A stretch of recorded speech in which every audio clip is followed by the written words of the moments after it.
बहुत सारे लोगों को अपनी जब ग्रेड बनाते हैं तो उनकी ग्रेड में ना नंबर्स मिसिंग होते हैं, जिसको लेके वो घबरा जाते हैं। और क्या मिसिंग नंबर्स का इम्पैक्ट होता क्या है हमारी लाइफ? अगर किसी का लोशो ग्रिड पूरा कंप्लीट हो जाता है तो वो एक बड़ी ही अद्भुत घटना है। लेस देन 1% वर्ल्ड में ऐसे लोग हैं, मे बी 0.1% भी मैं कह सकता हूँ, जिनके साथ ये होता है, जहाँ पे वो पूरा का पूरा कंप्लीट होता है। तो 1 से लेकर 9 नंबर जो है मैं मतलब बताता हूँ कि कौन से नंबर से क्या प्रॉब्लम देखना है और उसके हिसाब से आप क्या रेमेडी कर सकते हैं।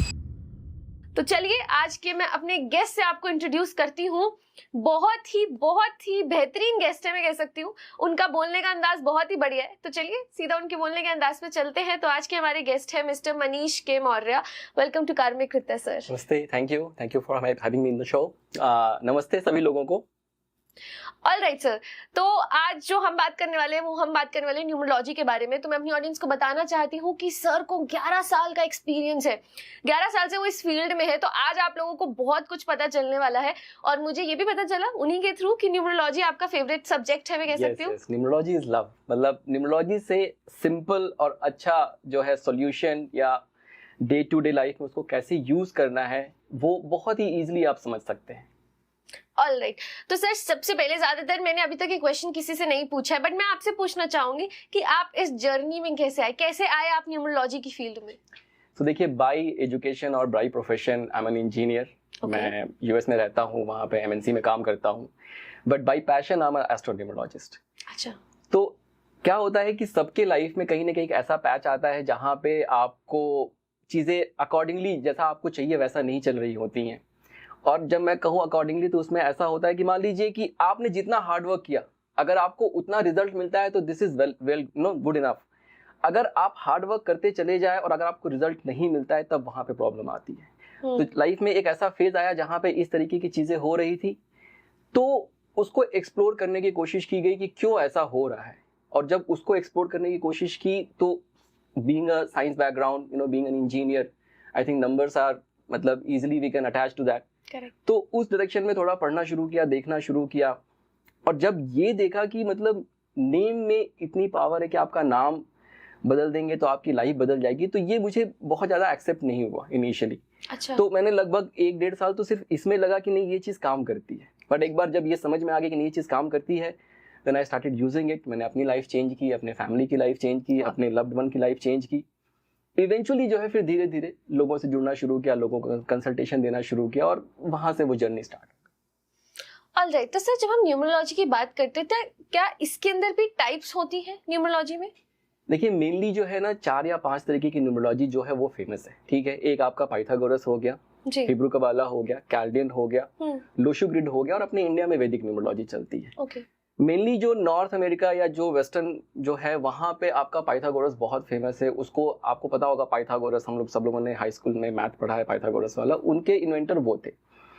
कैल्डियन न्यूमरोलॉजी जो है वो कीरो जो है चेन्नई आए, इंडिया में लगभग 2-3 साल वो रहे, यहाँ से वो वैदिक विजडम पूरा का पूरा सीख के गए and then he invented Chaldean numerology. Okay. Lo Shu grid numerology जो है आपकी चाइना से, वहाँ पे एक तरह से वो फेंगशुई से लिया गया है।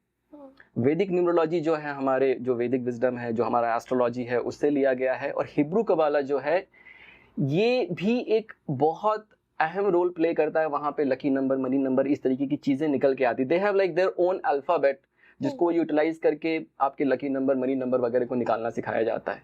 तो वो एक हिब्रू जो है एक कह सकते हैं आपकी, जैसे इजराइल वगैरह में हिब्रू बोली जाती है। तो वो चीज फिर वहां से आई। ऑलराइट, तो सर हर किसी का ना हर कंसेप्ट को समझने का तरीका अलग होता है। आपके लिए न्यूमरोलॉजी क्या है? आप न्यूमरोलॉजी को कैसे डिवाइड करते हैं या आप उसको कैसे समझते हैं? तो देखिए, कहने का मतलब क्या है कि समय और भाग्य, ठीक है, जैसे कहते हैं समय से पहले और भाग्य से ज्यादा किसी को कुछ नहीं मिलता जी। तो इसी पे जो है न्यूमरोलॉजी को पूरा डिवाइड कर दिया गया। जैसे कि मैंने कहा कि हम अपना लक फैक्टर कैसे फिक्स कर सकते हैं। ठीक है, तो अगर हमने अपना लक फैक्टर फिक्स कर लिया तो हमने भाग्य को फिक्स कर लिया। और फिर न्यूमरोलॉजी जो है ये आपको इतना अच्छा माध्यम है, जैसे अगला साल कैसा है, अगले साल मुझे कुछ करना चाहिए, नहीं करना चाहिए। अगर आपको टाइम की अंडरस्टैंडिंग हो गई, लेट्स से अगर आपका समय बहुत अच्छा है तो मैं कहता हूँ कि आप सिर्फ 4 घंटा सो, 3 घंटा सो, because the time is so good कि उसको यूटिलाइज करिए। जितना यूटिलाइज करेंगे उतना आपकी लाइफ में जो है वो ब्लेसिंग, मतलब like you can accumulate lot of things. जैसे चींटियां होती है ना, बारिश के पहले बहुत हार्ड वर्क कर लेती हैं। हाँ। जब समय अच्छा नहीं है तो थोड़ा सा रिलैक्स हो जाइए, चिल करिए कि मतलब ठीक है, अब let this bad time pass, जब सही समय, मतलब अपनी एनर्जी को लाइक एक्यूमुलेट करिए। करेक्ट। तो न्यूमरोलॉजी में क्या है कि 9 ईयर की जो साइकिल होती है उसके थ्रू मतलब टाइम को वो किया जाता है, तो उसकी बात हम लोग करेंगे आगे। बट इतना एक्यूरेट है वो, इतना एक्यूरेट है कि आप बिल्कुल उस तरीके से प्लान कर सकते हैं कि मुझे अगले साल क्या करना चाहिए, नया बिजनेस स्टार्ट करना चाहिए, नहीं करना चाहिए, ठीक है। अगर मैं लक फैक्टर की बात करूं तो देखिए, based on your past life Karma, आपका जो डेट ऑफ बर्थ है, लोग क्या करते हैं कि सीधे के सीधा जो कैलकुलेशन है वो मूलांक या भाग्यांक या उस तरीके से शुरू होता है, लेकिन उसके भी पहले हमारा डेट ऑफ बर्थ है। क्या आपका डेट ऑफ बर्थ अच्छा है, क्या आपका डेट ऑफ बर्थ चैलेंजिंग है, क्या आपका डेट ऑफ बर्थ बहुत खराब है? Based on your past life Karma ये आपको डेट ऑफ बर्थ मिलता है। लेट्स से अगर आप 18 को बॉर्न हुए, it's a challenging date of birth, तो मतलब आपका पास्ट लाइफ में जो कर्मा है वो अच्छा नहीं है, वो कर्मा आपने एक्यूमुलेट किया, नाउ यू हैव टू, आपको वो कहीं ना कहीं उसको फुल मतलब भरना है, राइट, आपको उसको चुकाना है, वो जो भी आपका कर्मा है बैलेंस करना है। तो इस लाइफ में आपको डिफिकल्ट डेट ऑफ बर्थ मिली, 19 जैसे अगर आपको डेट ऑफ बर्थ मिली, it's a very good date of birth. तो इसका मतलब है कि अगर आपका पास्ट लाइफ कर्मा अच्छा है तो आपको अच्छा डेट ऑफ बर्थ मिला, now you are going to get the reward, like आपकी लाइफ बहुत अच्छी रहेगी, स्मूथ रहेगी। 4 और 8 नंबर जो है, ठीक है, अगर आपके पिछले कुछ जन्मों के कर्म जो है अगर एक्यूमुलेट हुए और बैलेंस नहीं हुए तो फिर वो 4 नंबर का डेट ऑफ बर्थ आपको मिलता है। और अगर कुछ ज्यादा ही लंबा वो हो गया, जैसे कि 5-6 जन्मों के कर्म एक्यूमुलेट हो गए और अब आप तक अभी तक वो बैलेंस नहीं हुए, तब वो जो है शनि महाराज को दिया जाता है कि now it's your responsibility that balance his Karma, ताकि फिर वो मोक्ष की जो जर्नी है उसमें वो आगे, क्योंकि जब तक आपका कर्मा बैलेंस नहीं होगा तब तक आप मोक्ष की जर्नी में आगे नहीं जाएंगे। तो सर ये सिर्फ साइकिक नंबर या 4 और 8 जो आपने बताया कि आपकी डेट ऑफ बर्थ, जिनका 4 और 8 डेट ऑफ बर्थ है या फिर जिनका डेस्टिनी नंबर भी है? वो भी बिल्कुल। तो 4 या 8 कैसे भी अगर आपके साथ एसोसिएट हो गया, ठीक है, तो अगर 4 या 8 एसोसिएट हो गया तो कहीं ना कहीं आपको वो जो कार्मिक आपका जो वो है मतलब पास्ट लाइफ कर्मा जो है, मतलब आपकी लाइफ में वो चैलेंजेस आते हैं। चैलेंजेस आने का पर्पज ये है कि आप अपना जो पूरा का पूरा जो कार्मिक डेप्ट है उसको आप बैलेंस कर सके, जो आपका पूरा का पूरा आपने एक्यूमुलेट किया है उसको आप बैलेंस कर सके, ताकि फिर नेक्स्ट लाइफ में आप नेक्स्ट लेवल पे जा सके। Alright, okay. बहुत सारे ऐसे लोग होंगे जिनको ये नहीं पता कि साइकिक नंबर क्या होता है या डेस्टिनी नंबर क्या होता है, और अगर पता है तो कैलकुलेशन में कहीं गड़बड़ करते हैं। तो सर साइकिक नंबर और डेस्टिनी नंबर क्या होता है और उन्हें कैलकुलेट कैसे करते हैं? आपका डेट ऑफ बर्थ क्या है? मेरा डेट ऑफ बर्थ है 15th Feb 2001। 15th Feb 2001। सो जो साइकिक नंबर है, जो आपकी डेट है, उसको हम टोटल सम करके इंडिविजुअल सिंगल डिजिट पे लेके आते हैं, that is your psychic number. उसको हिंदी में मूलांक भी कह सकते हैं। जैसे 15 है, सो 1 + 5 = 6, वो आपका मूलांक हो गया 6 नंबर। और जो डेस्टिनी नंबर है उसमें टोटल जो डेट ऑफ बर्थ है 1, 5 + 2 + 2001, उसको पूरा हम लोग ऐड करेंगे। तो 1 + 5 6 हो गया, +2 8 एंड 2 + 1 = 3 11, मतलब 2 हो गया, ठीक है। ऑलराइट, तो आपका साइकिक नंबर 6 हो गया और डेस्टिनी नंबर 2। ऑलराइट, तो सर अब जैसे आपने अभी थोड़ी देर पहले 4 और 8 की बात करी, ज्यादातर किसी का भी अब साइकिक नंबर 4 या 8 निकलेगा या डेस्टिनी नंबर 4 या 8 निकलेगा, तो उनको हमेशा इस चीज का डर लग जाता है कि अब पास्ट कर्मास तो जो थे बट इस लाइफ में उनको हर चीज बुरी मिलेगी, उनके साथ जो चीजें होंगी बुरी होंगी। तो इज इट नेसेसरी है, ये एक रूल ही है कि 4 या 8 के साथ बुरा ही होना है? देखिए कैसा है, 4 या 8 जो है अकेले परेशान नहीं करता है, ठीक है। अगर जितने भी 4 या 8 वाले लोग हैं वो ये नोट करके देखें कि उनकी लाइफ में 4 या 8 बहुत ज्यादा आएगा। मतलब जैसे मान लीजिए आपको शादी करनी है, आप 4 या 8 वाले हैं, आप 15, 20, 25 लड़कियां देख लेंगे, आपको पसंद नहीं आएगा, जैसे ही 4 या 8 वाली आएगी आपको पसंद आ जाएगा, ठीक है। इस तरीके का अट्रैक्शन होता है, ठीक है। तो जैसे अगर आप 4 नंबर वाले या 8 नंबर वाले हैं तो आप ये देखेंगे कि आपका व्हीकल नंबर 4 या 8 पे आ गया, आपका क्या कहते हैं मोबाइल नंबर 4 या 8 पे आ गया, आपका हाउस नंबर 4 या 8 पे आ गया, आपको ब्लैक कलर ही पसंद आएगा, आपको ब्लू कलर ही, मतलब आपका वार्डरोब जो है वो ब्लैक और ब्लू से ही भरा रहेगा। आपको कोई मतलब गए शॉपिंग करने, घर में प्रॉपर 8-10 जो है ब्लैक या ब्लू शर्ट पड़ी है, एक और ब्लैक और ब्लू शर्ट लेके आ जाएंगे, ठीक है। तो ये कैसा, ये अपने मतलब वो घिरे रहते हैं 4 या 8 से। तो इनको क्या चाहिए, इनको क्या करना चाहिए, जितने भी 4 या 8 के लोग हैं उनको एक ये कोशिश करनी है कि वो 4 या 8 से जितना ज्यादा दूर रहे। मतलब आप कॉन्शियस एफर्ट लगाइए कि अगर आपका मोबाइल नंबर 4 या 8 है, चेंज कर दीजिए, ठीक है। हाउस नंबर अगर 4 या 8 अगर रिमूव कर सकते हैं, घर अगर आप छोड़ के कहीं और रह सकते हैं, अच्छी बात है। नहीं कर सकते, वो नंबर प्लेट जो है रिमूव कर दीजिए। व्हीकल नंबर अगर है, मे बी आप अभी यूज कर रहे करते रहिए, बट अगर बेच सकते हैं 1-2 साल में, उसको बेच के नई गाड़ी लीजिए। मेक श्योर कि फिर आप अच्छे नंबर पे लेते हैं, ठीक। अब 8 नंबर की सबसे पहले बात करते हैं। जितने भी नंबर, देखिए 8 क्या है, स्लोएस्ट मूविंग प्लैनेट है, ठीक है। और यूनिवर्स में फास्टेस्ट मूविंग प्लैनेट कौन है? मर्क्यूरी। तो 8 नंबर वालों के लिए नंबर 5 जो है वरदान है। हमारे प्रिय प्रधानमंत्री नरेंद्र मोदी जी 8 वाले हैं, उनका नेम नंबर 5 पे आता है, ठीक है। रॉजर फेडरर जो है वो साइकिक 8, डेस्टिनी 8, उनका नेम नंबर 5 पे आता है। अगर इनका नेम नंबर 5 पे नहीं होता तो बात कुछ और होती। तो जितने भी 8 वाले लोग हैं, अगर वो 5 नंबर को पकड़े और 5 नंबर को जीवन में जितना ज्यादा वो लेके आएंगे, तो जो 8 नंबर का जो वो स्लो, जो उसकी एक प्रवृत्ति है कि धीरे धीरे वो रिजल्ट देता है, 5 नंबर के आने से वो मोमेंटम मिलेगा और उनकी जीवन में फिर वो एक ब्लेसिंग आनी शुरू हो जाएगी। ऐसे ही जो 4 नंबर वाले हैं वो भी 5 नंबर को पकड़ सकते हैं, बट उनके लिए 1 नंबर जो है वो सबसे अच्छा है। जितना ज्यादा वो 1 नंबर को पकड़ते जाएंगे, उतना ज्यादा उनकी लाइफ में ब्लेसिंग आएगी। जितने भी 4 या 8 वाले हैं, उनको 15 नंबर अवॉइड करना है। उनका नेम नंबर जो है, मैंने बहुत बार देखा है कि 8 या 4 वालों को 6 नंबर का नेम दे दिया जाता है और वो 15 पे आ गया। अगर वो 15 पे आएगा तो उनके लाइफ में डिफिकल्टीज और चैलेंजेस रहेंगे। कहीं ना कहीं कुछ ब्लैक मैजिक जैसा उनके साथ मतलब एसोसिएट हो जाएगा कि उसके लिए वो प्रोन हो जाते हैं। अच्छा। तो जितने भी 4 या 8 के लोग हैं, उनके लिए वो 4 या 8 को अवॉइड करें जितना अवॉइड कर सकते हैं, और साथ में 15 नंबर को भी अवॉइड करें। ऑलराइट, तो सर जैसे हम बात कर रहे हैं, आपने कुछ नंबर्स, कंपाउंड नंबर्स की भी बात करी। बहुत सारे लोग ऐसे होंगे जो शायद 4-8 के होंगे या अलग नंबर के होंगे, एंड अब उनका नेक्स्ट ध्यान क्या होगा? हमारे नाम पे, अपने अपने नाम पे। तो सर क्या नेम न्यूमरोलॉजी बहुत मैटर करती है हमारी लाइफ में? बिल्कुल।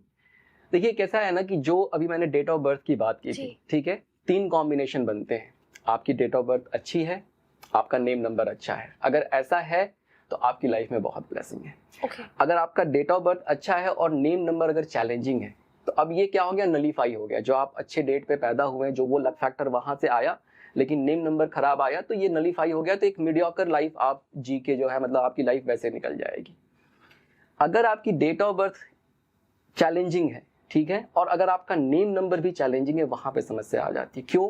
क्योंकि अब लक फैक्टर कहीं से भी नहीं आ रहा है, ना तो डेट ऑफ बर्थ से आया, ना तो नेम नंबर से आया। अब ये दोनों आपस में मिलके फिर आपको कहीं ना कहीं जो एक सपोर्ट मिलना चाहिए, एनर्जी लेवल पे एक जो सपोर्ट मिलना चाहिए, जो भाग्य आपका अच्छा होना चाहिए, वो भाग्य जो है बहुत चैलेंजिंग हो जाता है, ठीक है। नेम नंबर जैसे कैसे, जो कैल्डियन न्यूमरोलॉजी है, कैल्डियन न्यूमरोलॉजी में जो अल्फाबेट्स हैं ए से लेकर जेड तक, उनको 1 से लेकर 8 नंबर असाइन किया गया है बेस्ड ऑन देयर वाइब्रेशन, ठीक है। जो पाइथागोरस न्यूमरोलॉजी है, पाइथागोरस न्यूमरोलॉजी में जो उनकी लोकेशन है अल्फाबेट की, ए बी सी ऐसे करके उनके 1 से लेकर 9 नंबर असाइन किया, फिर वापस से 1 नंबर से शुरू कर दिया। तो पाइथागोरस न्यूमरोलॉजी में नेम नंबर को चेंज करने का बहुत ज्यादा प्रचलन नहीं है। उनका ये भी मानना है कि अगर आपने अपना नेम चेंज भी कर दिया, तो बर्थ के टाइम पे जो नेम है उसकी फ्रीक्वेंसी या वाइब्रेशन आपके साथ लाइफ लॉन्ग चलती रहेगी, ठीक है। कैल्डियन न्यूमरोलॉजी के लोगों का ये मानना है, कीरो का ये मानना था कि जो आपकी नेम की वाइब्रेशन है वो सबसे हाईएस्ट है। अब देखिए, जो आपकी डेट ऑफ बर्थ है उस पर आपका कोई कंट्रोल नहीं है। पास्ट लाइफ में आपका क्या कर्मा था, आत्मा को क्या मिला क्या नहीं मिला, you don't have any control on that, ठीक है। तो आप जिस डेट पे पैदा हो गए। Now how do you fix your luck factor? तो आप अपना नेम चेंज करते हैं। अब नेम चेंज करने से ही चीजें क्यों बदलती है? एक क्वेश्चन ये भी हो सकता है कि नेम चेंज करने से चीजें क्यों बदलती है, ठीक है। तो क्या होता है, हमारा जो बॉडी है उसमें 75% वाटर होता है जी। जिस नाम से आपको बुलाया जाता है, जैसे ही उस नाम से आपको बुलाया, जैसे मान लीजिए किसी का नाम अगर रमेश है, भीड़ है 100 लोगों की, अगर मैं रमेश बोलूंगा तो जितने भी रमेश होंगे उनके बॉडी में एक वाइब्रेशन क्रिएट होगा, ठीक है, and they will turn around कि अरे कौन बुला रहा है, राइट। तो ये जो वाइब्रेशनल पैटर्न क्रिएट हो रहा है, क्या ये वाइब्रेशनल पैटर्न आपके डेट ऑफ बर्थ के साथ सिंक में है या नहीं सिंक में है? Like the energy is in sync, then क्या होगा, आपकी एनर्जी अपवर्ड मूव करेगी, आपकी लाइफ में बहुत सारी ब्लेसिंग आएगी। अगर एनर्जी सिंक में नहीं है तो क्या होगा, कॉन्ट्राडिक्शन रहेगा। जब कॉन्ट्राडिक्शन रहेगा तो फिर आप ऑप्टिमम लेवल पे वर्क ही नहीं कर रहे हैं, तो अगर ऑप्टिमम लेवल पे वर्क नहीं करेंगे तो कभी भी फिर वो डिफिकल्टीज चैलेंजेस जो है वो बना ही रहेगा एनर्जी लेवल पर, फिर आपके लाइफ में वही विजिबल होगा। ऑल राइट, तो अब ये सुन के बहुत सारे लोग अपने नाम चेंज करने के लिए जाएंगे कि हम एक आइडियल नंबर पे अपना नाम ले आए। सर सबसे पहले तो आपको ही एक्सपीरियंस है इतने सालों का, तो बहुत से लोग ऐसे हैं जो खुद ही अपना नाम चेंज कर लेते हैं बिना सोचे, बस एक आइडियल नंबर के ऊपर, जैसे मैंने बताया। सो नाम चेंज करने के क्या चैलेंजेस हो सकते हैं अगर हम बिना सोचे समझे खुद ही नाम अपना चेंज करें? So what are the challenges, या क्या गलत या बैड इफेक्ट्स हो सकते हैं उस चीज के? देखिए दो चीजें, एक तो कैसा है कि अगर कोई चीज में इतना पोटेंशियल है कि वो आपकी लाइफ ट्रांसफॉर्म कर सकती है तो it goes in other direction as well, कि वो आपकी लाइफ डिस्ट्रॉय भी कर सकती है, ठीक है। तो अगर आपको वो थॉरो अंडरस्टैंडिंग है then only change the name. आजकल मतलब जो वो 5 मिनट में नाम चेंज हो जा रहा है, that is not the right approach, ठीक है। एक चीज ये भी बड़ी पॉपुलर हो गई है कि बस 5 नंबर पे नाम लेके चले जाओ, वो बहुत अच्छा है, बहुत अच्छा। I think that is also not the right approach. आप महेंद्र सिंह धोनी का ले लीजिए, ठीक है, उनका जो डेट ऑफ बर्थ है 7 जुलाई है, उनका नेम नंबर 29 पे आता है, अच्छा, ठीक है। अब महेंद्र सिंह धोनी का अगर नेम नंबर 2 पे आया तभी आज वो MS धोनी, महेंद्र सिंह धोनी बने जहां पे वो पहुंचे हुए हैं। अगर उनका नाम चेंज करके 5 पे लेके चले जाते तो शायद उतनी ब्लेसिंग उनको नहीं मिल पाती, ठीक है। सिमिलरली अगर हम कपिल शर्मा का एग्जांपल, देखिए बड़ी हम्बल बैकग्राउंड से ये लोग आए हुए हैं, ठीक है ना। कपिल शर्मा की जो डेट ऑफ बर्थ है 2 अप्रैल है, उनका जो नेम नंबर है वो 4 पे आता है। अच्छा, 4 को बहुत अच्छा किसी तरीके से नहीं माना जाएगा, लेकिन अगर उनका नेम चेंज करके 5 पे कर देते तो जो आज कपिल शर्मा जहां बैठे हुए जो पहुंचे हैं वहां पे नहीं पहुंच पाते।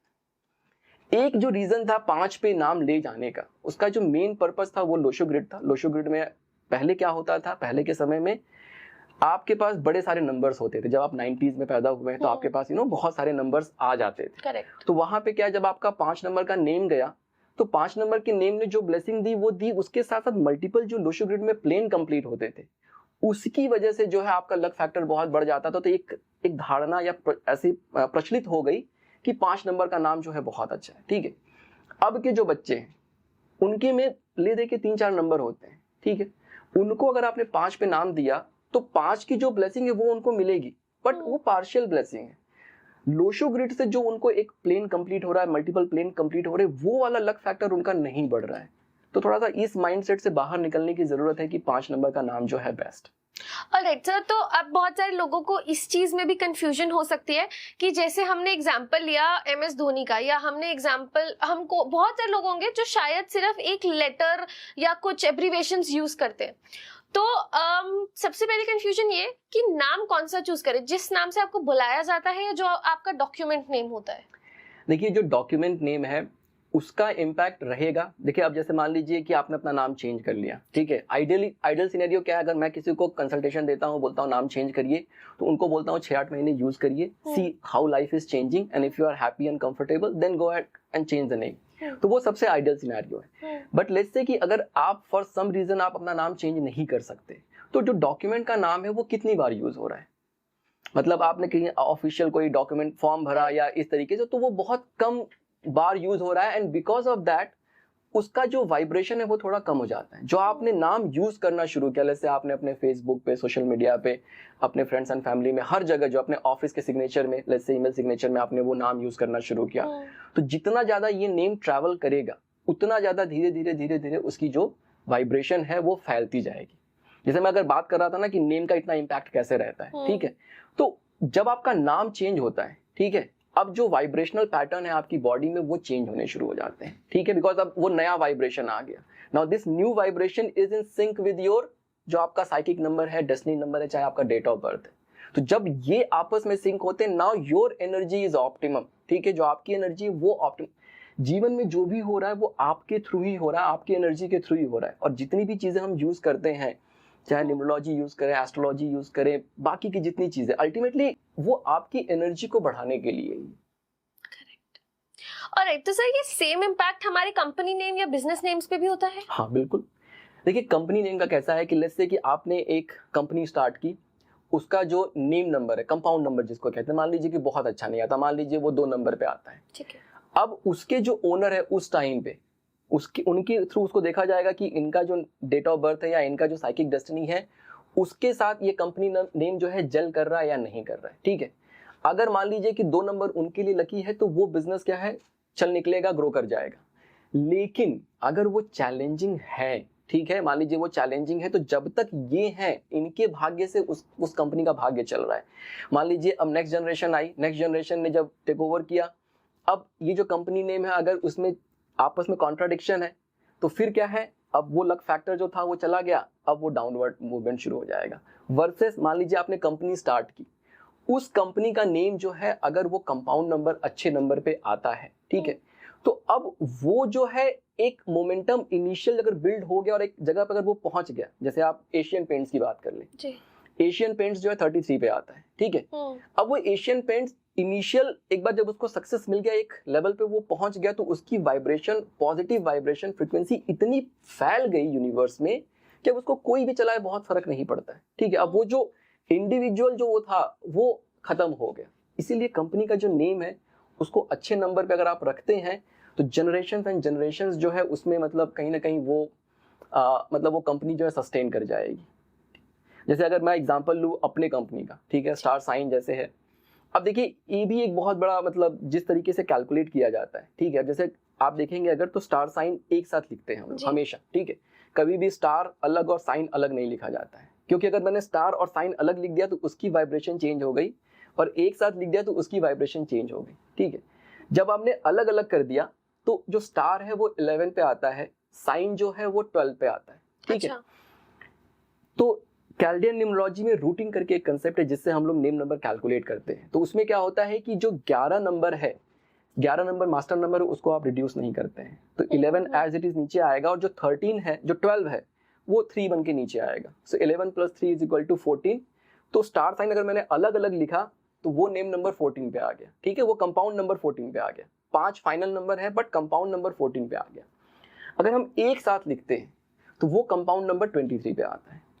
23 का जो कंपाउंड नंबर है वो बहुत अमेजिंग नंबर है, मतलब वो आपको ट्रुमेंडस अमाउंट ऑफ सक्सेस देगा, वर्सेस 14 का जो कंपाउंड नंबर है वो थोड़ा चैलेंजिंग है। तो इस तरीके से अगर आप डीप लाइक अगर इफ यू अंडरस्टैंड कि कंपाउंड नंबर का थ्योरी क्या है, उसके हिसाब से रूटिंग के हिसाब से अगर आप कैलकुलेशन करते हैं तो सेम नेम सिर्फ लिखने के तरीके से जो है एनर्जी बदल गई। Correct, nice. तो सर बहुत सारे सडनली मेरे दिमाग में क्वेश्चन आया कि बहुत सारे लोग होते हैं जो अब्रॉड शिफ्ट हो जाते हैं, तो उनके नाम जो होते हैं ना, जैसे फॉर एग्जांपल जैस्मिन से जैज हो जाता है। और अगर हम बात करें हमारे खुद के घर के जो निकनेम्स होते हैं, जैसे मेरा नितिका नाम है, लेकिन मेरे घर में शायद ही कोई मुझे इस नाम से बुलाता होगा, निकनेम तो मैं रिवील ही नहीं कर सकती ऐसे नाम होते हैं हमारे। तो सर जो निकनेम्स होते हैं, अगर कोई मुझे मेरे नाम से ना बुलाकर किसी और नाम से बुला रहे तो क्या उसका इफेक्ट ज्यादा होएगा? देखिए वो सेकेंडरी वाइब्रेशन है, ठीक है, तरीके से। अब मैं क्या कहता हूँ ना कि जो न्यूबॉर्न बेबीज है ना, ठीक है, न्यूबॉर्न बेबीज को मैं हमेशा कहता हूँ, पेरेंट्स को सजेस्ट करता हूँ कि आप 2 नाम मत रखिए, एक नाम रखिए, ताकि वो इंडिविजुअल जो वाइब्रेशन है उसके साथ लाइफ लॉन्ग वही चले। एडिशनल वाइब्रेशन को जो है हम लोग ऐड ना करें, ठीक है, बिकॉज दैट क्रिएट्स कॉन्ट्राडिक्शन, ठीक है। लेकिन अब मान लीजिए कि शादी हो गई है, जैसे आप फॉरेन चले गए, वहां पे आपका नाम चेंज हो गया, ठीक है, जैसे है ना जैस्मिन से जैज कर लिया, और तो जिस नाम से आप फेमस होना शुरू हो गए, ठीक है, अल्टीमेटली उसकी ही वाइब्रेशन जो है आपकी रहेगी, ठीक है। तो जैसे शादी हो गई अगर आपकी, मान लीजिए शादी के बाद आपने आपका नाम, आपने हस्बैंड का सरनेम यूज कर लिया, करेक्ट। अगर हस्बैंड का सरनेम यूज करने के बाद अगर आपका नेम नंबर अच्छा आता है तो वो लक फैक्टर इनहेंस करेगा, आपका वैवाहिक जीवन बहुत अच्छा रहेगा। लेकिन अगर वो वैसा वर्सा हो गया, अगर ऑपोजिट हो गया, तो फिर उसके रिलेटेड चैलेंजेस भी आएंगे। अगर आपका नेम, जैसे कि आप लाइफ में बहुत अच्छा कर रहे हैं, आप अपने माँ बाप के घर पे थे, आपने बहुत अच्छा किया, like you are extremely successful student and achieve lot of things, शादी के बाद एकदम से लाइफ में डिफिकल्टीज आ गई, तो वो देखना चाहिए कि जब हस्बैंड का नाम लेके गए तो क्या चेंजेस आ रहे, कहीं ऐसा तो नहीं कोई चैलेंजिंग नेम नंबर आ गया। मतलब मैंने इतना, मतलब जितने कंसल्टेशन में मैंने देखा है, अगर किसी कोई क्या कहते हैं लेडी है, अगर उनका डेट ऑफ बर्थ 8 पे है, जितने भी लोग 8 वाले हैं ना, 70% लोगों का नाम 8 पे ही आएगा, ठीक है। अच्छा। फर्स्ट नेम 8 पे आएगा, फाइनल नेम 8 पे आएगा, वो नहीं छोड़ेगा पीछे, ठीक है। और स्पेशली फीमेल के केस में मैंने देखा, अगर उनका नाम 8 पे है और अगर उनका फर्स्ट नेम या फाइनल नेम अगर 8 पे आता है तो डाइवोर्स होना ही होना है। डाइवोर्स मतलब सिर्फ सोचिए, सिर्फ एक छोटी सी चीज अगर आपने चेंज कर दी, उनका नाम बदल दिया, वो उतने बड़े परेशानी से बाहर निकल जाएंगे। लेकिन क्या होता है, अब वो 8 वाले हैं, उनका नाम 8 पे होता है, हमें पता नहीं है, इवेंचुअली लाइफ में जो है प्रॉब्लम आती है और कहीं ना कहीं बहुत सारी डिफिकल्टीज जुड़नी शुरू हो जाती। तो सर क्या ये एक रीजन हो सकता है कि जितनी भी सेलिब्रिटीज होती हैं आफ्टर मैरिज वो अपना नाम नहीं बदलते? हाँ, अगर अच्छा होगा तो क्यों बदलना है। अगर देखिए, अगर अच्छा, मान लीजिए अगर हस्बैंड का सरनेम लगा के अगर अच्छा मिल रहा है तो फिर बदलने की जरूरत, मतलब बदल सकते हैं। अगर नहीं मिल रहा है तो मत बदलिए। वो बहुत, मतलब जो भी नाम हम यूज कर रहे हैं ultimately that is going to change our pattern. ठीक है, जो एनर्जी लेवल पे वो चेंजेस आ रहे हैं हमारे शरीर में। ठीक है, जैसे छोटे बच्चे हैं, मैं हमेशा कहता हूँ माँ बाप को कि अगर छोटे, मतलब अगर बच्चे को अगर आपको कोई गिफ्ट देना है तो आप उनका नाम अच्छे नंबर पर रख दीजिए। सी, बचपन से उनको एक ऐसी वाइब्रेशन मिलेगी जो उनके लिए फ्रूटफुल है, उनके जीवन में बहुत सारा कॉन्ट्राडिक्शन जो है वो खत्म हो जाएगा। और पता है, इतना ही नहीं होता है, जैसे हमने बच्चे का नाम चेंज किया, बच्चे का भाग्य बदला, अभी बच्चे के जीवन में सारे सुख सुविधाएं सब कुछ आना है, वो कहाँ से आएगा? माँ बाप देंगे। करेक्ट। तो पेरेंट्स का भी लक फैक्टर जो है पूरा का पूरा बदल जाता है। तो सर जैसे हम लक फैक्टर की बात कर रहे हैं, एक हमने नेम, इसमें एक टूल लिया, जैसे नेम न्यूमरोलॉजी हमने एक टूल ली कि इसके थ्रू भी आप अपना लक फैक्टर एनहांस कर सकते हैं, और क्या तरीके हो सकते हैं, या कोई लकी नंबर्स भी होते हैं? देखिए, जो लकी नंबर है, ठीक है, मतलब न्यूमरोलॉजी का जो सबसे बड़ा एडवांटेज, आपने अपना नाम चेंज कर लिया, लेकिन अगर न्यूमरोलॉजी को आप डे टू डे लाइफ में यूज नहीं कर रहे हैं तब तक उसकी वो ब्लेसिंग आपको नहीं मिलेगी। किस डेट पे काम करना है, अगर आपका वो दिन अच्छा है, अगर वो दिन आपके लिए लकी है, डे लकी है या डेट लकी है, तो अगर उस दिन आप वो काम करेंगे तो उस काम में आपको सफलता मिलनी है। ठीक है, अब मैं एक तरीका बता देता हूं आप लोगों को कि कैसे आप कैलकुलेट करेंगे। कोई भी जो व्यक्ति है वो उसको कैलकुलेट कर सकता है। ठीक है, अपना लकी नंबर आप कैसे कैलकुलेट करेंगे, और फिर मैं एक पावर ऑफ कंसंट्रेशन का कंसेप्ट बताता हूँ। ठीक है, जैसे कोई अगर 1 नंबर वाला है तो वो 8 नंबर जो है उसको मतलब अवॉइड करें। ठीक है, जो 2 नंबर वाला है वो 4, 8 और 9 को अवॉइड करे। जो 3 नंबर वाला है वो क्या करे, नंबर 6 को अवॉइड करे। जो 4 वाला है वो 2, 4, 8, 9 इसको अवॉइड करे। जो 5 वाला है वो 4 और 8 को अवॉइड करे। 4 वाले को 4 भी अवॉइड करना है? हाँ बिल्कुल। जो 5 वाला है वो 4 और 8 को अवॉइड करे। जो 6 वाला है वो 3, 9 इसको और 2 नंबर उसको अवॉइड करे। ठीक है, 2, 3, 6, 9। ठीक है, जो 7 वाला है वो भी 7, 8, 9, 7 कर सकता है यूज, 8 और 9 को अवॉइड करे। जो 8 है वो 1, 2, 4, 8 एंड 9 इसको अवॉइड करे। और जो नंबर 9 वाला है वो 6 नंबर, 4 नंबर, 8 नंबर और 9 नंबर भी उनको अवॉइड करना चाहिए, बिकॉज बहुत अगर 9 यूज करेंगे तो उनका एंगर इश्यूज बढ़ता है। ठीक है, अब आपने अपना साइकिक नंबर और डेस्टिनी नंबर निकाल लिया। जैसे आपका साइकिक नंबर क्या था? 6 था, और डेस्टिनी नंबर 2 था। 6 नंबर के लिए कौन सा नंबर अवॉइड करना है? नंबर 3 अवॉइड करना है। ठीक है, और नंबर 9 अवॉइड करना है। ये आपने अपने पेपर पे नोट कर लिया। 2 नंबर के लिए आपको कौन सा नंबर अवॉइड करना है? तो आपको 4, 6, 8 एंड 9। ठीक है, अब इन दोनों का कॉमन नंबर आप निकाल लीजिए। तो क्या आ गया? 4, 6, 8 एंड 9। ठीक है, ये नंबर आ गए। अगर आप 6 और 2 वाले हैं तो 4, 2, 3, 4, 6, 8 एंड 9 आया। ठीक है, तो अब बचा क्या? 1, अच्छा हाँ, 1, 5, 6 एंड 7। ठीक है, तो अब ये जो नंबर बचा 1, 5, 6 एंड 7, ये आपका लकी नंबर हो गया। ओ, तो ये जो लकी नंबर है, अब इसको आपको, आप किसी भी एंडेवर में उसको आप यूज करिए। जैसे जो एक तारीख के एक नंबर का जो डेट है, जैसे 1 हो गया, 10 हो गया, 19 हो गया, 28 हो गया, उस पे आप अपने काम कर लीजिए। ठीक है, जो 2 नंबर की डेट है, 2 हो गया, 20 हो गया, इस तरीके से 29 हो गया, उस पे आप अपने काम कर लीजिए। 1 नंबर का मोबाइल नंबर ले लीजिए। ठीक है, तो ये जो 1, 5, 6 एंड 7 जो नंबर निकल के आया आपके लिए, ठीक है, इन नंबर्स पे जो है आपको अपने सारे के सारे जो है काम करने हैं। तो ये क्या है? Power of concentration. जैसे जैसे आप अपने लकी नंबर यूज करना शुरू करेंगे, उनकी रिपीटेशन आपकी लाइफ में बढ़ जाएगी। और जब उनकी रिपीटेशन आपकी लाइफ में बढ़ेगी तो जो चैलेंजिंग नंबर आपके लिए वो धीरे धीरे हट जाएंगे। और जब लकी नंबर की रिपीटेशन आपकी लाइफ में बढ़ेगी तो आपकी लाइफ अच्छी होनी है। करेक्ट। ठीक है, ऑलराइट सर, हमने जैसे एक कंसेप्ट की बात करी कि हमने समय की बात करी, भाग्य की बात करी। अगर हम समय को ही एक फैक्टर लेते हैं तो बहुत बार ऐसा होता है कि कुछ साल होते हैं जो शायद किसी के लिए बहुत ही अच्छे जाते हैं और किसी के लिए वो बिल्कुल अच्छे नहीं जाते। और कई बार कुछ चीजें ऐसी होती है, जैसे कि हमारे ग्लोबल पैंडेमिक्स हो गए, कोरोना हो गया। तो इन सब चीजों के पीछे की क्या कंसेप्ट है? लाइक क्यों ये उसी साल में होते हैं, क्या इसके पीछे भी कारण है? बिल्कुल बिल्कुल। अगर आप ऐसे सोच के देखेंगे कि 2020 में कोरोना आया, ठीक है, तो अगर इन जनरल क्या एक थॉट प्रोसेस चलता है कि राहु का साल था और इसकी वजह से जो है कोरोना आ गया, तो मैं क्वेश्चन पूछता हूँ कि 2011 में भी राहु का साल था, उस टाइम पे कोरोना क्यों नहीं आया? ठीक है, Correct. तो उसको समझने के लिए मैं आपको एक कंसेप्ट बताता हूँ, rhythm of century and rhythm of decade. ठीक है, जैसे मान लेते हैं कि 1990 ये एक ईयर ले लेते हैं, तो रिदम ऑफ सेंचुरी का मतलब क्या हुआ कि एक जो 100 साल जो हमारा गवर्न हो रहा है ना, जैसे 20वीं सदी थी हमारी, वो 1900 से शुरू हुई, 1999 तक चली, तो जो 19 आ रहा है वहां पे, दैट इज 1 + 9 = 1, तो वो सन से रूल हो रहा है। ठीक है ना? ओके। तो ये जो सन से रूल हो रहा है, तो पूरे 100 साल जो है ये सन का इम्पैक्ट उस पूरी सदी पे रहेगा। मतलब जो 20वीं सदी थी वो सन ने उसको गवर्न किया। इसीलिए आप देखेंगे कि ऐसे बहुत सारे जो इन्वेंशंस हुए, बहुत ऐसे हार्ड वर्क वाले इन्वेंशन हुए, ऐसे इन्वेंशन जैसे जो सॉफ्ट नहीं कह सकते, जैसे बड़ी बड़ी मशीनरीज बनी, लाइक उस तरीके के इन्वेंशंस हुए। इसके बाद जब 1990 हम अगर बात करते हैं, तो जो 90 जो दहाई वाला आंकड़ा है, ठीक है, वो भी बदलेगा, 91, 92, 93, ठीक है, इस तरह से 99 तक चलेगा, तो 9 नंबर वो रिपीट हो रहा है। तो जो रिदम ऑफ डेकेड है वो नंबर 9 हो गया। ठीक है, तो मतलब अगर मैं बात करूं कि 1990 किससे गवर्न है, तो 3 चीजों से गवर्न है। एक सन से गवर्न है, एक नंबर 9 मार्स से गवर्न है, और अगर 1990 को हम पूरा ऐड कर दें तो वापस से एक नंबर आएगा, तो वापस से सन आ गया। तो मतलब सन और मार्स से वो गवर्न है प्राइमरीली। ठीक है, ऐसे ही जब आप 2000 में आ गए, जैसे कि 2010 की बात कर लेते हैं, ठीक है, तो 2010 में क्या हुआ, 20 2 + 0 मतलब मून से गवर्न है।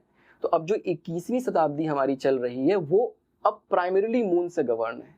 इसीलिए आपको बड़े सारे उतार चढ़ाव देखने को मिलेंगे, इतनी सारी आर्टिस्टिक जो चीजें अभी हो रही हैं, जो इन्वेंशन हो रहे हैं वो बड़े सॉफ्ट इन्वेंशन, AI आ गया, ML आ गया, इस तरीके के इन्वेंशंस हो रहे हैं। ठीक है, जहाँ पे मन का बहुत प्रयोग हो रहा है जी। इसके बाद क्या होता है कि अब 2010 की मैं बात करूं तो 1 और 0, तो 1 क्या है आपका दहाई वाला आंकड़ा हो गया, तो वो रिदम ऑफ डेकेड हो गया।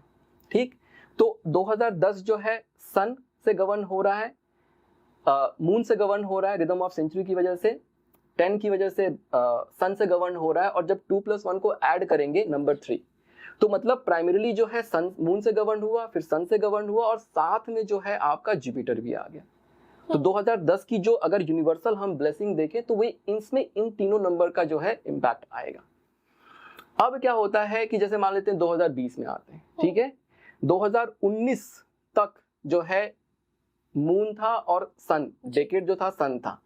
जब 2020 में गए एक बहुत बड़ी घटना घटी। क्या घटना घटी कि आपका जो रिदम ऑफ सेंचुरी है वो 2 है, और जो रिदम ऑफ डेकेड है वो भी 22 हो गया जी। तो ये एक मेजर शिफ्ट इन एनर्जी हुआ। ठीक है, जब हम 2019 से 2020 में गए, अब मून और मून से ही गवर्न है पूरा डेकेड। ठीक है, और तब 2020 को अगर हम ऐड करेंगे 4 नंबर, तो मून मून और 4 नंबर राहु आ गया। तो ये जो कॉम्बिनेशन बना, ये जो मेजर शिफ्ट इन एनर्जी हुआ, इसकी वजह से फिर एक मेजर ऐसा इवेंट हो गया। और ये इवेंट चाइना से ही क्यों आया, क्योंकि मैंने बताया 4 और 15 नंबर आपस में अच्छे से जल नहीं करते हैं। चाइना कम्स ऑन 15, तो वो वहां से वो इवेंट जो है आ गया। तो सर इसकी प्रोबेबिलिटी फ्यूचर में आने की फिर है रहेगी। अभी देखिए, जब तक ये जो है 2020 अभी चल रहा है हमारा, अभी जो डेकेड है वो नंबर 2 से गवर्न है, and that is why you will see lot of unstability in the world. जब हम 2030 में पहुंचेंगे, जब जुपिटर आएंगे, तब थोड़ी सी चीजें सुधरने की या स्टेबल होने की उम्मीद है। ऑलराइट, तो सर जैसे ये तो यूनिवर्सली हो गया कि मतलब हर किसी के लिए, जेनरिक फॉर्म में हर किसी के लिए ही हो रहा है, बट ऐसे हमारे पर्सनल ईयर्स भी होते हैं क्या? बिल्कुल, देखिए न्यूमरोलॉजी में 9 ईयर की साइकिल होती है। ठीक है, पाइथागोरस न्यूमरोलॉजी में पर्सनल ईयर का कंसेप्ट है, जहां पे 9 साल का साइकिल है।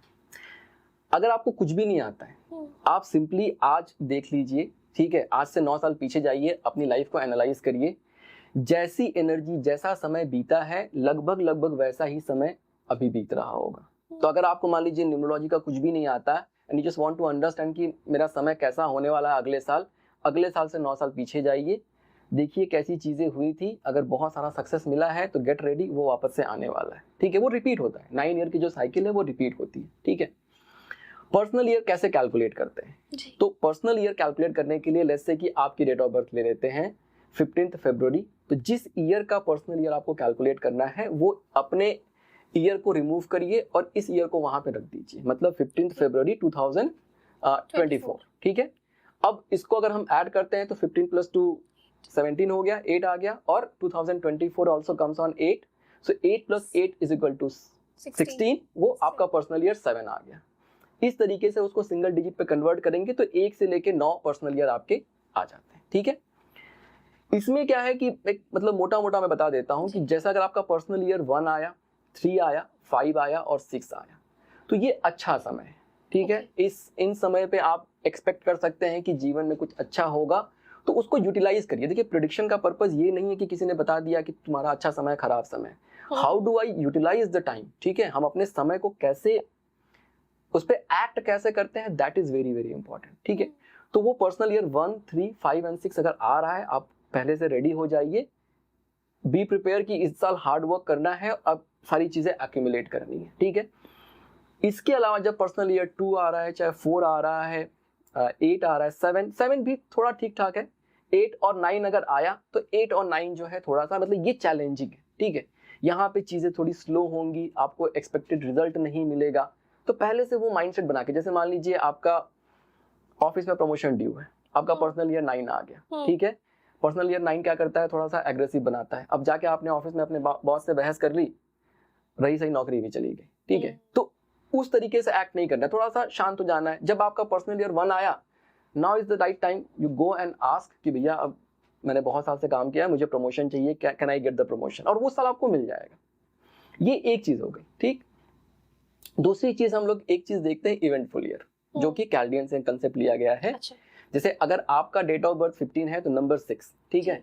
तो जब भी आपका रनिंग एज का मतलब जैसे लेट्स से 23 कंप्लीट हो गया, 24 पे हम जा रहे हैं, ठीक है। मतलब रनिंग एज मैं कहता हूं तो कंप्लीट हो गया, उसके बाद चल क्या रहा है, हमेशा उस पे ध्यान देना है, ठीक है। मतलब 24 कंप्लीट हो गया उससे मतलब नहीं, न्यूमरोलॉजी में हमें जो चल रहा है उससे मतलब है। तो मतलब जैसे सपोज अगर इस साल आई हैव टर्न्ड 23, तो अब रनिंग एज जो होगी वो 24 होगी। हाँ, मतलब इनफैक्ट यू हैव टर्न 23 2001 के हिसाब से, now your 24, your running age 24 is running right now, ठीक है। तो जब भी 6 नंबर का ये रनिंग एज आएगा, आपके जीवन में बहुत सारे इवेंट्स होंगे, ठीक है। कभी कभी वैसे मोस्टली क्या है, अच्छे इवेंट्स ही होते हैं। जैसे मान लीजिए अगर आप निकाल के देखेंगे, आपकी शादी हुई रहेगी, आपका बेबी हुआ रहेगा, आपका जॉब, तो ये एक क्लू मिलता है हमें कि जब भी मेरा रनिंग एज आए, ये भी बड़ा एक इम्पॉर्टेंट रोल प्ले करता है मेरे मेरे टाइम में, तो मैं उसके लिए अवेयर रहूं। और कभी ऐसा अगर हो गया कि लेट्स से कि आपका रनिंग एज जो आपका साइकिक नंबर है उस पे आ गया, और साथ में अगर 1, 3, 5, 6 अगर ये पर्सनल ईयर आ गया, तो इसको मैं कहता हूं डबल स्ट्रेंथ सक्सेस ईयर।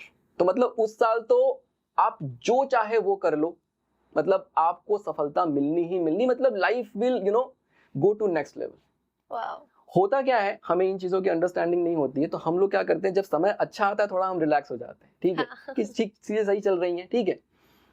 वैसा नहीं करना। अगर आपका समय अच्छा है, वर्क वेरी वेरी हार्ड। मैंने कहा ना कि 18 घंटे 20 घंटे काम करो, 4 घंटे सो, बिकॉज बाद में समय ऐसा आएगा जहां पे अगर आप बहुत ज्यादा एफर्ट लगा रहे हो तो आप खराब कर रहे हो चीज, तो वहां पे थोड़ा सा लेट बैक करो कि ठीक है, लेट दिस टाइम गो, है ना, और फिर वापस से एनर्जी एक्यूमुलेट करेंगे और फिर वापस से काम पे लगेंगे।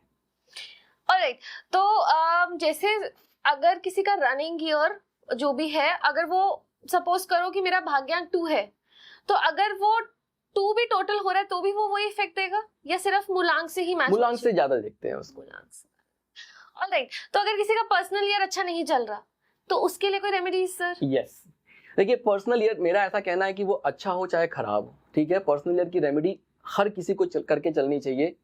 उसका फायदा ये होता है कि अगर आपका समय अच्छा है तो और अच्छा हो जाएगा, समय अगर खराब है तो उतना खराब नहीं जाएगा, ठीक है। तो मैं 1 से लेकर 9 नंबर के कुछ रेमेडीज बताता हूँ। वो रेमेडीज जिसका जो पर्सन, जैसे अगर आपका पर्सनल ईयर 7 चल रहा है तो आपको एक टाइगर आई ब्रेसलेट पहन लेना चाहिए, ठीक है। अगर टाइगर आई आप पहनते हैं तो अगर 7 का कोई भी नेगेटिव इंपैक्ट आने वाला है तो वो आपके ऊपर नहीं आएगा। तो ऐसा अगर 1 नंबर की बात करें तो आप जो है रेड गार्नेट ये एक क्रिस्टल आता है, एक स्टोन आता है, उसको आप पहन सकते हैं, उसका ब्रेसलेट भी पहन सकते हैं। नंबर 2, अगर आपका पर्सनल ईयर चल रहा है, एक सिंपल सा चांदी का जो है रिंग अपने आप रिंग फिंगर में क्या कहते हैं, लिटिल फिंगर में डाल लीजिए, उससे आपका काम हो जाएगा। अगर पर्सनल ईयर 3 चल रहा है, या तो आप येलो सिट्रिन पहन लीजिए, या फिर आप एमेथिस्ट आता है, एमेथिस्ट बहुत बढ़िया एक मतलब जेमस्टोन है, आप वो पहन सकते हैं।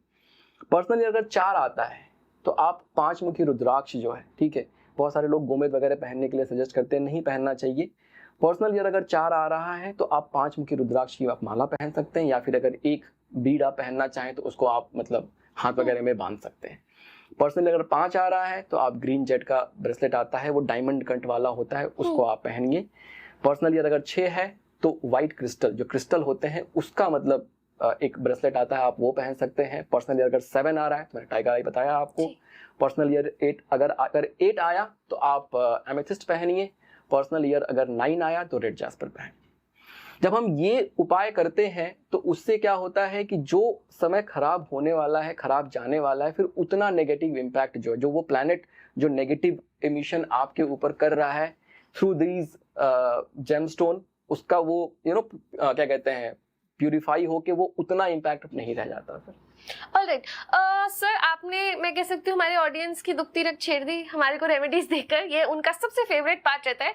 बट सर उससे पहले जो भी मैं कमेंट्स अभी तक पढ़ती हूँ हमारे ऑडियंस के, बहुत सारे लोगों को अपनी जब ग्रेड बनाते हैं, बिकॉज अब सभी ऑलमोस्ट इस इंफॉर्मेशन से जानते हैं, तो उनकी ग्रेड में ना नंबर्स मिसिंग होते हैं, जिसको लेके वो घबरा जाते हैं कि शायद ये नहीं है तो हमारी लाइफ में इससे रिलेटेड प्रॉब्लम्स आएंगी। तो पहले तो इसके पीछे क्या रियलिटी है और क्या मिसिंग नंबर्स का इम्पैक्ट होता क्या है हमारी लाइफ में? ओके, देखिए 2 चीजें हैं, ठीक है। एक तो कैसा है कि अगर किसी का लोशो ग्रिड पूरा कंप्लीट हो जाता है, मतलब अगर आपने अपनी डेट ऑफ बर्थ लिखी और अगर आपके डेट ऑफ बर्थ में इंक्लूडिंग साइकिक एंड डेस्टिनी अगर आपके सारे नंबर आ जाते हैं तो वो एक बड़ी ही अद्भुत घटना है। लेस देन 1% वर्ल्ड में ऐसे लोग हैं, मे बी 0.1% भी मैं कह सकता हूँ, जिनके साथ ये होता है, जहाँ पे वो पूरा का पूरा कंप्लीट होता है। अब तो वैसे भी पॉसिबिलिटी नहीं है, बिकॉज नाउ ऐसे बहुत सारे नंबर्स जो है अब मिसिंग होने लगे हैं, ठीक है। बट फिर भी जो ये एक प्रचलन है कि बस मिसिंग नंबर देखा और उसकी रेमेडी कर ली, वो बहुत ज्यादा मतलब जिस चीज की जरूरत नहीं है। मान लीजिए अगर आपके अंदर आपका करियर बहुत अच्छा चल रहा है, ठीक है, या अगर आपके अंदर बहुत ज्यादा कॉन्फिडेंस है, अगर आपका 1 नंबर मिसिंग है तो why do you need to do that remedy, ठीक है। तो 1 से लेकर 9 नंबर जो है मैं मतलब बताता हूं कि कौन से नंबर से क्या प्रॉब्लम देखना है और उसके हिसाब से आप क्या रेमेडी कर सकते हैं, ठीक है। जैसे कि अगर आपका लेट्स से कि नंबर 1 अगर मिसिंग है, ठीक है, या अगर आपके लाइफ में अगर नंबर 1 मिसिंग है, या अगर आपका जो करियर है, ठीक है, अगर आपके करियर में प्रॉब्लम है, जो ग्रोथ मिलनी चाहिए जॉब में वो नहीं मिल रही, या अगर आपकी जॉब अच्छी नहीं चल रही, या अगर आपको जॉब ही नहीं मिल रहा है, ठीक है, तो कहीं ना कहीं आपका 1 नंबर जो है वो इम्बैलेंस है या मे बी मिसिंग भी हो सकता है। तो उसके लिए जो है 2 चीजें आप कर सकते हैं। एक जो है मैंने बताया रेड गार्नेट का ब्रेसलेट, आप वो पहन सकते हैं, या फिर अपने घर के नॉर्थ को जिस भी डायरेक्शन की, जैसे इसको मैं डायरेक्शन से भी रिलेट करूंगा, ये फेंगशुई न्यूमरोलॉजी से लिया गया है, तो जिस भी जैसे 1 नंबर का नॉर्थ डायरेक्शन है, ठीक है, तो अगर आपके लाइफ में करियर अच्छा नहीं चल रहा है तो आपको क्या करना है, सबसे पहले अपने नॉर्थ डायरेक्शन को क्लीन करना है। वहां पे जो एनर्जी है वो स्टक हो गई है, वो उस तरीके से फेंगशुई में कंसेप्ट है ची एनर्जी का, अगर ची फ्लो नहीं करेगा तो फिर उसकी ब्लेसिंग नहीं मिलेगी। तो पहले उसको आप क्लीन करिए। ऐसा तो नहीं कि वहां पे कहीं आपका रेड कलर आ गया या येलो कलर आ गया, उन चीजों को रिमूव करिए और वहां पे आप एक ग्रीन वेस्ट लीजिए, उसमें एक मनी प्लांट लगा दीजिए। जैसे ही आपने मनी प्लांट लगाया वहां की एनर्जी लाइव होनी शुरू हुई, बिकॉज प्लांट इज ब्रीदिंग, धीरे धीरे धीरे धीरे धीरे धीरे क्या करता है, वो उसको मतलब एक्टिवेट करता है और आपके जीवन में फिर वो ब्लेसिंग आ जाएगी। साथ के साथ आप रेड गार्नेट जो ब्रेसलेट है 1 नंबर के लिए, आप वो भी पहन सकते हैं। दोनों के कॉम्बिनेशन से जो है 1 नंबर आपका मतलब अच्छा होगा, पॉजिटिव होगा, करियर रिलेटेड प्रॉब्लम आपकी सॉल्व हो जाएगी। नंबर 2 की बात करते हैं। अगर आपका नंबर 2 मिसिंग है या इम्बैलेंस है, या अगर आपके घर का साउथ वेस्ट डायरेक्शन अगर उसमें प्रॉब्लम है कि अगर वहां पे कुछ ऐसा, जैसे वहां पे ग्रीन कलर कर दिया आपने, या अगर वहां पे आपने व्हाइट कलर कर दिया, ठीक है, अगर ये चीजें आप करते हैं तो आपके रिलेशनशिप में, आपके वैवाहिक जीवन में बहुत बड़ा इशू आएगा। अगर शादी नहीं हुई है तो उसमें बहुत सारा डिले भी होगा। तो अगर नंबर 2 देखिए, number 2 is very very important for marriage. Moon का होना बहुत ज्यादा जरूरी है। जितने भी प्यार के गाने बनते हैं सारे मून पे ही बनते हैं, ठीक है। करेक्ट। तो मून का होना बहुत जरूरी है। तो इसीलिए अगर वैवाहिक जीवन में दिक्कत आ रही है तो आप नंबर 2, स्टेबिलिटी अगर लाइफ में नहीं है, रिलेशनशिप में अगर स्टेबिलिटी नहीं है, तो नंबर 2 के लिए जो है मैंने बताया, आप पर्सनली जो अगर हस्बैंड वाइफ दोनों में अगर नंबर 2 मिसिंग है, ठीक है, और अगर वो प्रॉब्लम आ रही है तो आप दोनों को एक जो है सिल्वर का रिंग पहनना चाहिए। साउथ वेस्ट में जो है आप अपने एंसेस्टर, साउथ वेस्ट में अपने एंसेस्टर की आप पिक लगाइए। अगर आप पिक लगाते हैं तो वो जो पितरों की ब्लेसिंग आती है, उस ब्लेसिंग से जो है फिर आपके जीवन में स्टेबिलिटी, रिलेशनशिप में स्टेबिलिटी आनी शुरू हो जाती है। सो नंबर 3 की बात कर लेते हैं। नंबर 3 देखिए, नंबर 3 जो है वो हेल्थ को रिप्रेजेंट करता है और ग्रोथ को रिप्रेजेंट करता है। ग्रोथ मतलब जो सोशल सर्कल है हमारा, कितना बड़ा सोशल सर्कल है, कितना ग्रो कर गया मैं सोसाइटी में, उसको रिप्रेजेंट करता है। और हेल्थ को रिप्रेजेंट इसलिए करता है क्योंकि 3 नंबर जो है आपके ईस्ट डायरेक्शन में आता है, और ईस्ट से क्या है, जैविक एनर्जी जो हमारे घर में आती है, ठीक है। तो अगर वो जैविक एनर्जी डिस्टर्ब हो जाए तो हमारी हेल्थ कहीं ना कहीं गड़बड़ हो जाएगी। तो अगर आपको हेल्थ रिलेटेड प्रॉब्लम है तो आप जो है, अगर 3 नंबर अगर आपका इम्बैलेंस है तो आपको हेल्थ रिलेटेड प्रॉब्लम होगी, आपको कंसीव करने में दिक्कत होगी, ठीक है। अगर मैंने कितने सारे केस देखे हैं जहाँ पे हस्बैंड में मिसिंग है, चाहे वाइफ में मिसिंग है, जैसे मैंने बताया, बिकॉज उनका जो रिप्रोडक्टिव ऑर्गन है वो कहीं ना कहीं डिस्टर्ब हो जाता है। तो 3 नंबर अगर इससे कहीं आप रिलेट कर रहे हैं, 3 नंबर अगर मिसिंग है या फिर अगर ये प्रॉब्लम्स है आपकी लाइफ में, तो आपको क्या करना चाहिए, एक एमेथिस्ट का ब्रेसलेट आप पहनिए, और साथ में एक कॉपर का जो सन है, कॉपर का सन आप जो है इंस्टॉल कर सकते हैं 7 फीट की हाइट पे ईस्ट डायरेक्शन में। तो वो क्या रिजेंबल करता है कि मान लीजिए अगर आपका वो ईस्ट डायरेक्शन अगर पूरा का पूरा बंद है, ठीक है, तो आपने सन लगा दिया तो वो सबकॉन्शियस माइंड को मैसेज जाता है कि वहां से सन जो है आ रहे हैं, and because of that now things will start changing, ठीक है। एक चीज आपको ये भी ध्यान रखना है कि इस डायरेक्शन में कहीं व्हाइट कलर ना हो। अगर बहुत ज्यादा व्हाइट कलर होता है तो भी वो वहां पे परेशान कर सकता है। 4 नंबर की बात करते हैं। 4 number wealth and prosperity. 4 number के बारे में बड़ी सारी बातें कही जाती हैं, लेकिन अगर जीवन में 4 नंबर ना हो तो आप कितनी भी कोशिश कर लीजिए, आप पैसा इकट्ठा नहीं कर पाएंगे, वेल्थ क्रिएट नहीं कर पाएंगे। ये आप नोटिस करके देखिएगा। 4 नंबर अगर है तभी आप पैसा इकट्ठा कर पाएंगे। तो 4 नंबर जो है हमारा साउथ ईस्ट डायरेक्शन को रिप्रेजेंट करता है। वहां पे 2 चीजें आप कर सकते हैं। एक, या तो आप एक चार्ट पेपर लीजिए और ग्रीन कलर का एक ट्रायंगल जो है, चार्ट पेपर लीजिए और उसमें एक ट्रायंगल कट करिए, इक्विवेलेंट डिस्टेंस होनी चाहिए सारे जो हमारे वो होते हैं। या फिर वहां पे आप एक ग्रीन सीनरी का पिक्चर लगा सकते हैं, पूरा का पूरा ग्रीन सीनरी हो, उसमें पानी या उसमें पहाड़, ये चीजें नहीं होनी चाहिए, सिर्फ और सिर्फ प्योरली जो है ग्रीन सीनरी के पिक्चर आप लगाइए। 5 नंबर, अगर आपका 5 नंबर अगर इम्बैलेंस है या मिसिंग है तो जीवन में कहीं ना कहीं जो स्टेबिलिटी है वो स्टेबिलिटी जो है मिसिंग हो जाती है, और 5 नंबर जो है बहुत इंपॉर्टेंट हो जाता है न्यूमरोलॉजी के हिसाब से अगर देखा जाए, क्योंकि अगर आपके लाइफ में स्टेबिलिटी नहीं है तो आप बाकी की कोई भी चीजें नहीं कर पाएंगे। तो इसलिए सबसे पहले स्टेबिलिटी को देखना पड़ेगा। तो 5 नंबर आप देखिए कि आपके ब्रह्म स्थान में कहीं कोई गड़बड़ी तो नहीं है। ऐसा तो नहीं कि ब्रह्म स्थान में आपने कुछ बहुत भारी भारी चीजें रख दी हैं, ठीक है, तो उसको हटाइए, उसको थोड़ा क्लटर उसका खत्म करिए। इसके साथ साथ आप जो है एक ग्रीन जेड का ब्रेसलेट पहनिए या फिर ग्रीन एवेंचरिन का ब्रेसलेट आप पहन सकते हैं, और साथ में येलो कलर का जो एक स्पॉट लाइट है या एक लाइट है वो जला के ब्रह्म स्थान में छोड़ दीजिए, ठीक है। तो वो जब जलेगा तो वहां की एनर्जी को वो एक्टिवेट करेगा और धीरे धीरे 5 नंबर आपका बैलेंस होगा। तो 5 नंबर से रिलेटेड अगर स्टेबिलिटी की प्रॉब्लम है तो 5 नंबर को पकड़िए, ठीक है। या फिर शादी ब्याह में अगर कम्युनिकेशन की प्रॉब्लम है, मान लीजिए आपकी अपने पत्नी से बहुत अच्छे से बातचीत नहीं हो पाती है, ठीक है, मतलब वाद विवाद भी नहीं होता है, ठीक है, मतलब जैसे झगड़ा भी नहीं होता है, बात करने की ही स्थिति नहीं है, तो कहीं ना कहीं 5 नंबर आपका जो है इम्बैलेंस है। 5 नंबर हमारे जो है थ्रोट चक्रा को रिप्रेजेंट करता है, कम्युनिकेशन का नंबर है। अगर झगड़ा भी हो रहा है तो वाद विवाद हो रहा है, तब भी संवाद तो हो रहा है, तो वो चीज मिसिंग है, ठीक है। 6 नंबर जो है हेल्पफुल पीपल का है, सपोर्ट का है। मान लीजिए आपका सर्कल तो बहुत बड़ा है, ठीक है, लेकिन जीवन में जो क्या कहते हैं कि अगर जरूरत पड़ी तो एक आदमी खड़ा नहीं। अगर ऐसी कोई स्थिति बन रही है, ठीक है, कि लोग अच्छे से सपोर्ट नहीं कर रहे हैं, ठीक है, तो फिर आपका 6 नंबर कहीं ना कहीं इम्बैलेंस है, और उसको बैलेंस करने के लिए फिर आप नॉर्थ वेस्ट में 6 रॉड का विंड चाइम आता है, ठीक है। विंड चाइम को अगर आप वहाँ पे हैंग करेंगे, वो मेटल एलिमेंट को रिप्रेजेंट करता है। विंड चाइम को अगर आप हैंग करेंगे, जितनी बार वो बजता रहेगा उस जगह की एनर्जी को जो है वो एक्टिवेट करना शुरू करेगा। साथ में आप क्रिस्टल का ब्रेसलेट भी पहन सकते हैं पर्सनली, अगर आपको लगता है कि आपका 6 जो है इम्बैलेंस है। 7 नंबर जो है, 7 नंबर जो है वेस्ट डायरेक्शन को रिप्रेजेंट करता है, आपके जीवन का जो गेन्स है, प्राप्तियां, ठीक है। जैसे बच्चा क्या है, न्यू बिगिनिंग है, न्यू गेन है, वो गेन है बच्चा हमारा। अगर आपको बच्चा नहीं हो रहा है तो कहीं ना कहीं आपका जो वेस्ट डायरेक्शन है, जो 7 नंबर है, वो इम्बैलेंस है, ठीक है। या जीवन में कुछ भी प्राप्तियां नहीं अगर आपके हो रही हैं तो 7 नंबर आपका इम्बैलेंस है। 7 नंबर के लिए अगेन आप चाहें तो एक क्या कहते हैं येलो कलर का वेस लीजिए, उसमें व्हाइट कलर के फ्लावर डाल के रख दीजिए, ठीक है। अलॉन्ग विद दैट अपने बॉडी पे जो है आप एक टाइगर आई का ब्रेसलेट पहन सकते हैं। वो आपकी एनर्जी को भी सही करना शुरू करेगा, आपके घर की एनर्जी को भी सही करना शुरू करेगा। नंबर 8 की अगर मैं बात करूं तो नंबर 8 जो होता है वो है नॉलेज या विजडम का, ठीक है। जैसे होता है कभी कभी आइडियाज नहीं आ रहे हैं, लाइफ स्टक हो गई, करना क्या चाहिए समझ में ही नहीं आ रहा है, ठीक है।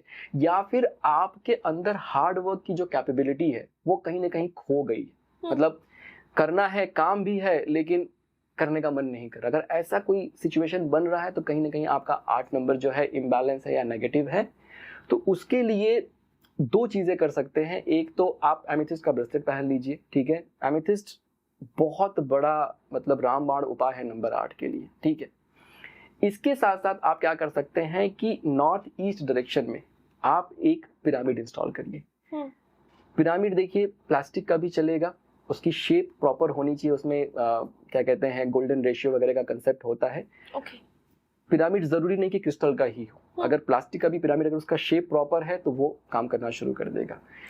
दूसरी चीज आप ये कर सकते हैं, अगर आपके घर में मंदिर है नॉर्थ ईस्ट में, नहीं भी है तो आप एक छोटा सा जो है क्या कहते हैं कटोरी ले लीजिए या कोई ऐसा पात्र ले लीजिए, ठीक है। कलश जैसा जो पात्र होता है चांदी का, छोटा सा ले लीजिए, उसमें रोज जो है पानी डालिए, नेक्स्ट डे उसको फेंकिए, फिर नया पानी डालिए। ओके।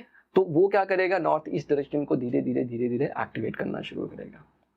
नंबर 9, अगर नंबर 9 आपका अगर इम्बैलेंस है या मिसिंग है तो कहीं ना कहीं फेम जो है, मान लीजिए आप अगर जैसे इस फील्ड में है, आपको वो फेम नहीं मिल पा रहा है जिस फेम की आपको जरूरत है, या सोसाइटी में आपका नाम उतने अच्छे से नहीं जा रहा है, लोग आपको अप्रिशिएट उस तरीके से नहीं कर रहे हैं, लाइक आप मान लीजिए हार्ड वर्क कर सब कुछ कर रहे हैं लेकिन सोसाइटी में आपका नाम खराब हो रहा है, ठीक है। तो कहीं ना कहीं आपका नंबर 9 जो है इम्बैलेंस है। तो उस नंबर 9 को बैलेंस करने के लिए जो है साउथ डायरेक्शन में आप जो है एक रेड कलर का बल्ब जला सकते हैं, ठीक है। जला के उसको रख दीजिए 24/7, वो जलने दीजिए, जैसे जैसे जलेगा वो एक्टिवेट होना शुरू होगा। या फिर आप एक रेड जो है जैस्पर का ब्रेसलेट जो है वो भी अपने बॉडी पे पहन सकते हैं। तो अल्टीमेटली कहने का मतलब ये है कि 1 से लेकर 9 नंबर आप देखिए कि किस चीज की कमी आपके जीवन के अंदर है। नॉट नेसेसरली कि वो नंबर मिसिंग है तभी उसकी कमी होगी, हो सकता है किसी, क्या होता है यूनिवर्स बहुत सारी चीजें फिक्स करता है हमारे लिए, ठीक है ना। हो सकता है घर में कुछ ऐसी रेमेडी हो गई हो, कुछ आपने ऐसा कलर यूज कर लिया कि वो जगह अपने आप बैलेंस हो गई, है ना, और उसकी ब्लेसिंग मिलने लगी। तो ये 1 से लेकर 9 नंबर तक एनालाइज करिए अपने लाइफ को कि क्या मिसिंग है आपका, क्या आपके जीवन में प्रॉब्लम है, उस पर्टिकुलर डायरेक्शन में जाइए। एक तो उसकी रेमेडी अपने बॉडी पे करिए, बता दी मैंने जी। उस डायरेक्शन में जाइए, उस डायरेक्शन को साफ सुथरा करिए। सबसे पहला प्रिंसिपल है फेंग शुई का कि क्लटर रिमूव करो, क्लटर रिमूव करिए ताकि वहां पे एनर्जी फ्लो कर सके। और उसके बाद वो जो रेमेडी मैंने बताई उस डायरेक्शन की आप कर दीजिए, कुछ दिनों में आप देखेंगे कि चमत्कार होना शुरू हो जाएगा। ऑलराइट, तो आज के हमारे पॉडकास्ट में हम लोगों ने बात करी, जैसे कि मैंने आपको बताया ये ऑलमोस्ट आपके लिए एक मास्टर क्लास के बराबर ही है। हमने सब कुछ डिटेल्स में पढ़ा, मिसिंग नंबर्स हो गए, उनकी रेमेडीज, जो आपका सबसे फेवरेट पार्ट है, जो आप कमेंट्स में लिखते हैं कि इसका रेमेडी चाहिए उसका, तो हमने कितनी सारी रेमेडीज के बारे में डिस्कस किया। So thank you so much for coming on कार्मिक कृत्या सर। और बहुत बहुत धन्यवाद आप सभी लोगों का। Thank you.